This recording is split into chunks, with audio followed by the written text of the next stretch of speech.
Hello there, Mayor, Mayor Pro Tem, council members, and members of the public. My name is Tatiana Arnaud. I am your city engineer, and this presentation is regarding Agreement A-8456 with ELS Architecture and Urban Design for professional design services for the South Oxnard Aquatic Center Improvement Project. So the recommendation today is that the City Council approve and authorize the mayor to execute Agreement A-8456 with ELS Architecture and Urban Design, which I'll be referring to as ELS moving forward, in the amount not of $3,900,057 for professional design services for the South Oxnard Aquatic Center Improvement Project, project number 225502. So in July of last year, with the assistance of State Senator Monique Limon, we were awarded $5 million from the state to basically design and construct the South Oxnard Aquatic Center in the current vacant city-owned property adjacent to College Park. So for reference, we're just north of Oxnard College and to the east of the existing skate park there. This aquatic center will service the city's youth, adults, and seniors and provide for expansion of recreation, water fitness, and competitive aquatics opportunities. This is something that the city has been looking to do for many number of years. And so it will also equip the residents of Oxnard, which is a coastal community after all, with water safety knowledge and provide a family-friendly environment for the residents of Oxnard to go to, right? So this provides both recreational and safety-related amenities for our residents as it relates to water. So the overarching goal is to basically design and construct a community-based aquatic center that provides a variety of features which meets the needs of the residents here in Oxnard that encompass all ages. At this time, the detailed programming has not actually been established, and this design consultant, ELS, will assist us in honing in on that programming through community stakeholder and city staff engagement.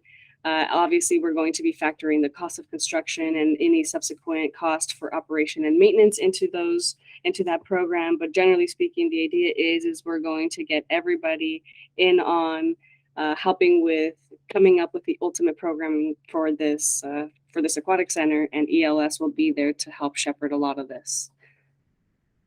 So the notice inviting requests for proposals from qualified consultants for architecture and engineering design services for the aquatic center was published in November of last year, and the proposals were due mid-December of last year. The specific work for this contract includes what I already mentioned, which is the community outreach, naturally the architectural and engineering design services necessary to put the construction plans together and things of that nature. We also did ask them to develop an operations and maintenance manual, right? So one thing is actually designing and building this thing, but then once it's up and running, we need to make sure that we're operating and maintaining it properly. And also we will want ELS there with us at our side once we're in the construction phase to help us with some of that coordination. So that means that they'll be there to respond to requests for information based on what's in the plans and specifications. They'll review any sort of submittals, meaning as we specify certain items that need to be installed, they will be verifying that what the contractor is proposing meets our specifications, things like that. So we did receive a total of 7 proposals, which included ELS, Barker Rinker, CCAT Architecture, IBI Group, Little Diversified Architectural Consulting, LPA, RJM Design Group, and Rosalie Nakamura Terada Architects Incorporated. The top 3 highest scored firms were interviewed in January of this year for final selection, and that included our Assistant City Manager, Ashley Golden, our Public Works Director, Michael Wolf, our Cultural and Community Services Director, Terrell Harrison, the Assistant Cultural and Community Services Director, Renee Rakestraw, myself, as well as Supervising Civil Engineer, Nick Boas.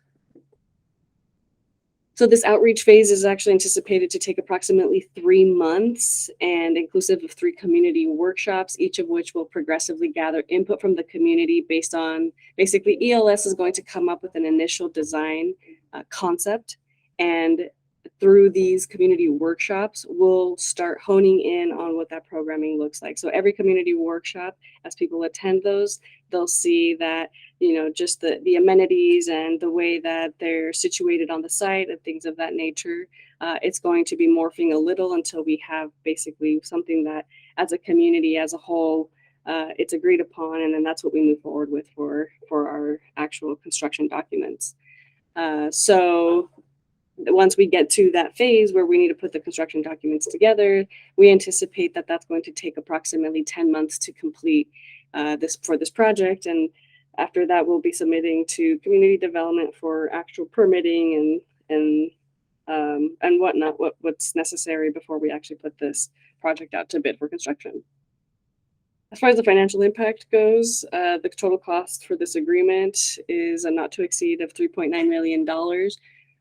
Again, with the help of our Senator, Monique Limon, we got $5 million that are now available in grant funding for this particular project. And so as of right now, we are not asking for any appropriations. We really just need this contract to be executed so that we can go ahead and start with these, what I would say, very important efforts.